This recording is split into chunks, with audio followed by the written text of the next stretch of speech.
Futurama's latest episode is an anthology on murder mystery novels. Let's break it down now. This sounds like a job for Lancey True, girl detective. What's up guys, Mike here, welcome back to my channel. Hit the subscribe button for all my Futurama content and other pop culture content too. Okay, so we have actually hit the second last episode of this season of Futurama, and I have covered every single episode on my channel, which has been really fun. I have been increasingly impressed with this season, okay? Like, I don't know if any of these episodes are going to be instant classics, but I have found most of the episodes pretty fun and entertaining. Woohoo! USA! USA! This episode is definitely the most unique of the series so far. We have an anthology episode that kind of lampoons children's mystery novels and parodies them. Hey, it's our portly pal, Chud. Why can't you just call me your pal, Chud? To be honest, I'm not actually really familiar with this world. Like, I could clearly see the Nancy Drew and Hardy Boys parody, as well as the very obvious TinTin parody, which we will get into shortly.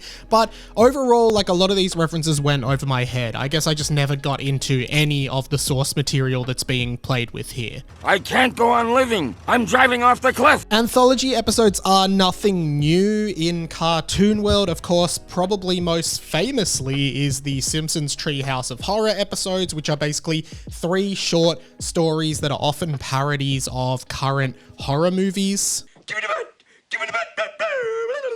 And man, the Treehouse of Horrors are always a highlight of every new season of The Simpsons to this day. I mean, there's been parodies of, like, Edgar Allan Poe's The Raven. Quoth the Raven. Eat my shorts. Bart, stop it! And more recently, stuff like Paranormal Activity.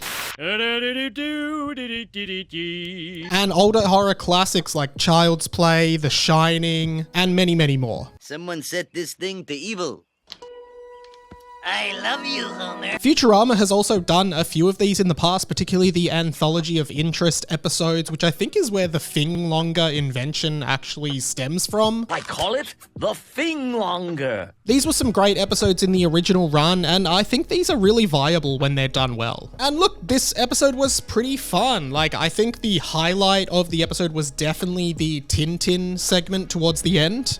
Bonjour, mes amis. I convey the morning deliveries. Bonjour, young fry. Oh, I hope today is the day. I am, of course, pretty familiar with TinTin, so I knew all of these references. Great to see them in this TinTin style. Like, I really appreciate when cartoons go the extra mile and take the animation jump, actually change to reflect the style of animation they are working in. And the TinTin style just felt really novel, really accurate to the source material, and it was great to see Fry with this French accent. Kind of reminds me of another recent Treehouse of Horror episode in The Simpsons where they did an anime style segment based on Death Note, one of the most popular animes and manga of all time. What an ugly house. Thank goodness this eyesore will soon be submerged. If you haven't watched Death Note, stop watching this and watch it now. I also loved seeing the dog version of Zoidberg in Tintin World. I thought that was a really great use of that character. And I also love when you guys hit the subscribe button and watch more of my videos, so maybe do that now, because most of you who watch aren't subscribed. I loved the voice cameo from Neil deGrasse Tyson playing himself. Neil deGrasse Tyson?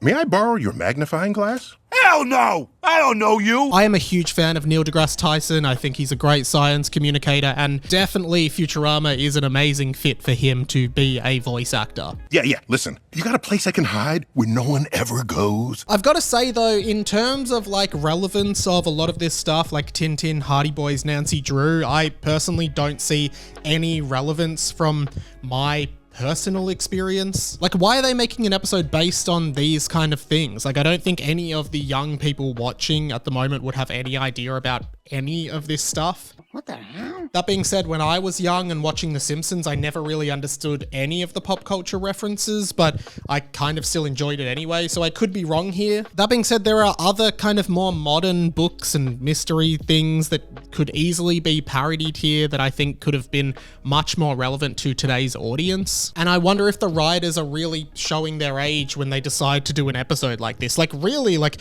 where did this idea come from to do this episode? It didn't spoil it for me though, and I still think this was a really fun episode regardless. So to be honest, I'm very, very excited for next week's finale of Futurama, and if you watch it, definitely make your way to my channel straight after, where I'll have my thoughts and review straight up here.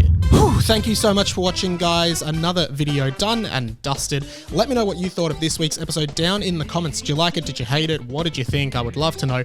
Make sure you hit that subscribe button. I am nearly on 8,000 subscribers and I'm really looking forward to getting there. So please do what you can. Hit that subscribe button, and that's, yeah, pretty much it from me. I also have a Patreon and a bunch of other content, all of which is down below in the description to this video. That is it from me, though. My name is Radio Mike. This has been The Inside of My Mind, and I will catch you later.